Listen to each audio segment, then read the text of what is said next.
दोस्तों, Indian railway finance corporation limited यानी IRFC की बात करें, यहाँ पे ब्रेकिंग न्यूज निकल के आ रही है। सरकार ओएफएस लाने जा रही है, यानी आरवीएनएल के बाद अब सरकार आईआरएफसी में भी ओएफएस ला रही है। अब क्या प्राइस से सरकार लाएगी ओएफएस, और क्या इसके बाद में एक तेजी का दौर शुरू होगा या फिर स्टॉक के अंदर फिर गिरावट होगी?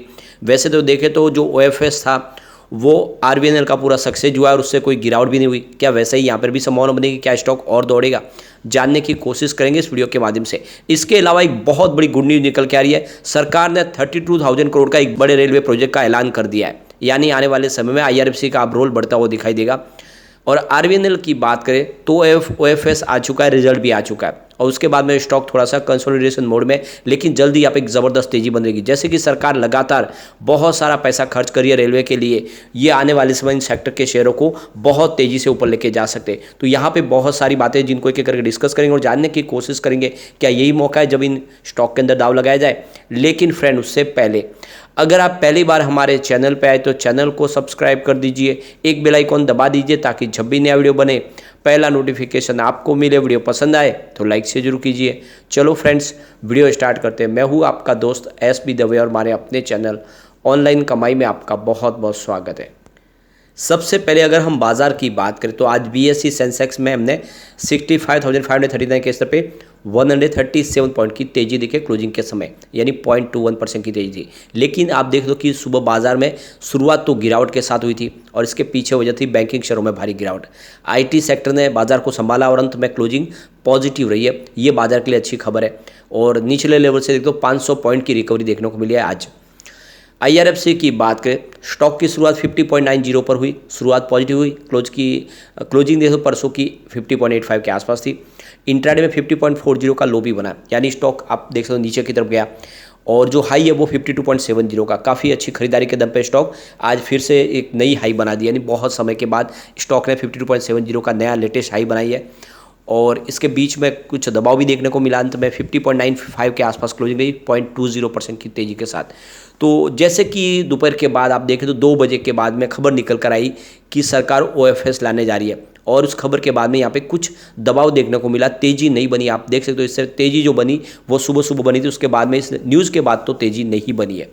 आप इसकी परफॉर्मेंस को देख सकते हो, काफ़ी बेहतर परिणाम दिया इसने। पिछले 2 साल में आईपीओ आने के बाद इसने 115% का पॉजिटिव रिटर्न दिया है, लेकिन 1 ईयर के हिसाब से इसका जो रिटर्न है वो 140% पॉजिटिव है, यानी पिछले 1 साल में इसने रिटर्न बहुत ज़बरदस्त दिया है। सिर्फ 6 मंथ की बात करें, स्टॉक ने 77% का अच्छा खासा रिटर्न दिया है। 1 मंथ के हिसाब से देखें तो 57% का ज़बरदस्त रिटर्न है। 1 वीक के हिसाब से भी देखें तो लगभग 5% की इसने तेज़ी बताई है। 1 डे के हिसाब से भी 0.8% की तेज़ी। ओवरऑल देखें तो रिटर्न बहुत अच्छा, कहीं पर कोई गिरावट नहीं है।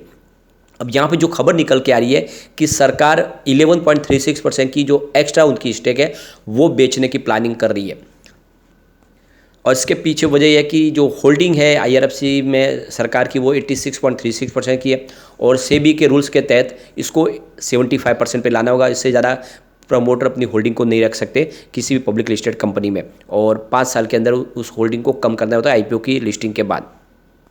तो यहाँ पे गवर्नमेंट की तरफ से जो खबर निकल के आ रही है आज कि ओएफएस लाया जा सकता है, और इस ओएफएस के माध्यम से जो एक्स्ट्रा होल्डिंग है उसको बेचा जाएगा। तो यहाँ पे से तो कि जो department of investment and public asset management यानी डीपब की तरफ से ये खबर निकल के आ रही है कि रेलवे ऑफ मिनिस्ट्री की तरफ से इसमें अब बातचीत का दौर शुरू हो गया कि किस तरह से स्टॉक को इसको डाइल्यूट करना है, कम करना है। अगर सरकार 11.36% की अगर स्टेक सेल करती है तो उससे 7,600 करोड़ रुपीज़ की सरकार को मिल सकता है। आईआरएफसी ने इस बार Q1 में 1,557 करोड़ का प्रॉफिट बताया। पिछले साल सेम क्वार्टर में ये 1,660 करोड़ के आसपास है, जहाँ पे 6% की गिरावट हुई है। आज इसने 52.70 की हाई बनाई है, और ये पिछले 1 महीने में 38% स्टॉक दौड़ चुका है। पिछले महीने ही सरकार ने 5% की स्टेक बेची है रेल विकास निगम लिमिटेड में, जिससे सरकार को 13.66 बिलियन रुपीज़ यानी $164 मिलियन की रकम मिली सरकार को। और अब सरकार फिर से देखे तो कोशिश कर रही है कि फंड रेज करना चाहती है। तो इस तरह से जो प्राइवेट सेक्टर की कंपनी जिनमें एक्स्ट्रा स्टेक है उसको बेच के सरकार कोशिश कर रही है कि वहाँ से फंड इकट्ठा किया जाए, जिससे आने वाले समय रेलवे के प्रोजेक्ट को तेज़ी और प्रदान की जाए, जिस तरह से एक के बाद एक प्रोजेक्ट आ रहे हैं। और देख सकते हो कि जब पिछले महीने आरवीएनएल का ओएफएस लाया गया था तो लगभग 11% के आसपास डिस्काउंट दिया गया था, जो ऊपर की प्राइस थी मार्केट की 26 जुलाई के उसके हिसाब से। तो वैसे ही यहाँ पे कुछ डिस्काउंट की संभावना बन सकती है। यानी आज देख लो कि 52.70 के आसपास की प्राइस गई है, तो इसके अंदर की आप देखो 5 से 6 रुपये का डिस्काउंट मिलने की संभावना है। यानी स्टॉक आप देख दो जो OFS की प्राइस है वो 46 से 48 के आसपास रहने की भी संभावना बन सकती है।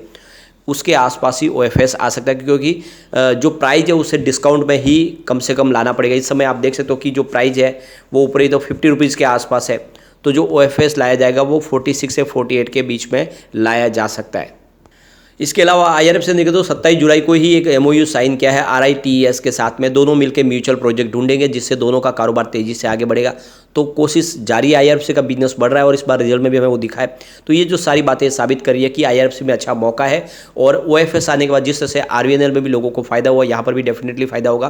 तो OFS आने से कोई चिंता नहीं, क्योंकि स्टॉक की प्राइस काफ़ी ज़्यादा बढ़ चुकी है। ऐसे में आने वाले समय इसका बेनिफिट देखने को मिलेगा।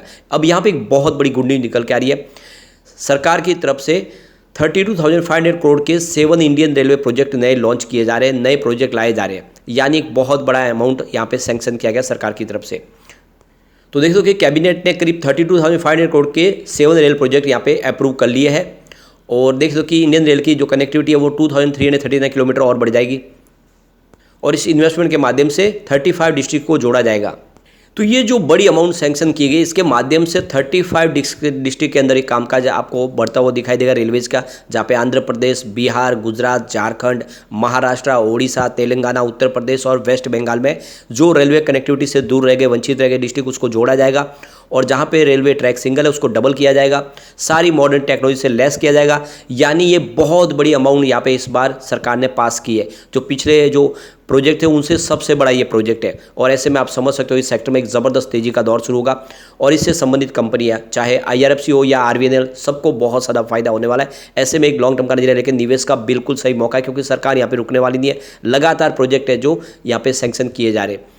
अब चलते हम रेल विकास निगम लिमिटेड की तरफ। स्टॉक की शुरुआत 124 पर हुई। शुरुआत निगेटिव हुई क्योंकि क्लोजिंग थी 125 की परसों की।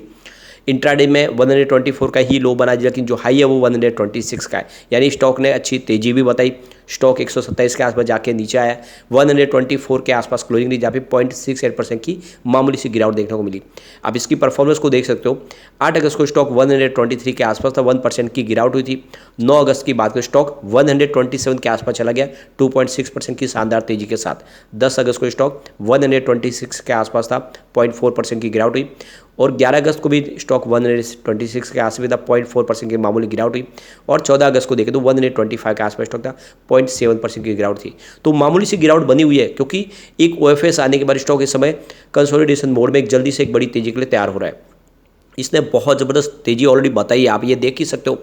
पिछले 2 साल में स्टॉक ने 327% का बम्पर रिटर्न दिया है। सिर्फ 1 ईयर की बात करें, स्टॉक ने 302% का पॉजिटिव रिटर्न दिया है। 6 मंथ में स्टॉक 77% दौड़ा है। 3 मंथ के हिसाब से 5% की तेजी बनी है, और 1 मंथ के हिसाब से भी लगभग 4% की तेजी है। 1 वीक में स्टॉक में लगभग 2% की गिरावट हुई है। 1 डे के हिसाब से लगभग 0.5% की गिरावट है। तो कुल मिला के ऊपर के लेवल से यहाँ पे सिर्फ 2% की आपको गिरावट दिखाई देगी। ओवरऑल इसका रिटर्न बेहतर है, और बड़ी तेजी के बाद थोड़ी सी गिरावट तो बनती है, प्रॉफिट बुकिंग होती है। और ऐसे में आने वाले समय एक फिर से नई तेजी के लिए स्टॉक तैयार हो चुका है, और इसके पास बहुत सारे प्रोजेक्ट है। स्पेशली 120 वंदे भारत ट्रेन बनाने का टेंडर इनको मिल चुका है। स्लीपर वंदे भारत ट्रेन बनाई जाएगी। इसके अलावा बहुत सारे दूसरे इलेक्ट्रिफिकेशन के इनके पास कॉन्ट्रैक्ट है। इसके अलावा अगर आप देखें तो मेट्रो बनाने के बहुत सारे प्रोजेक्ट है, टनल्स बनाने के, ब्रिज बनाने के। इसके अलावा 11 kV लाइन का इनका MP का इनको एक बड़ा प्रोजेक्ट मिला। इस तरह से काफ़ी बड़े प्रोजेक्ट है जो आने वाले स्पेस में एक तेजी ला सकता है। तो लॉन्ग टर्म का नजरिया लेके इसमें निवेश करें, और IRFC में भी इन्वेस्टमेंट बनाए रखें। ये दोनों स्टॉक आने वाले समय आपको मालामाल कर देंगे। लेकिन फ्रेंड, कोई भी इन्वेस्टमेंट करने से पहले अपने फाइनेंशियल एडवाइजर से एक बार ले ले, या अपना खुद का रिसर्च करें, क्योंकि मैंने वीडियो आपके एजुकेशनल पर्पज के लिए ही बनाया। वीडियो पसंद आए तो लाइक से जरूर कीजिए और चैनल को सब्सक्राइब कर दीजिए। Thank you friend.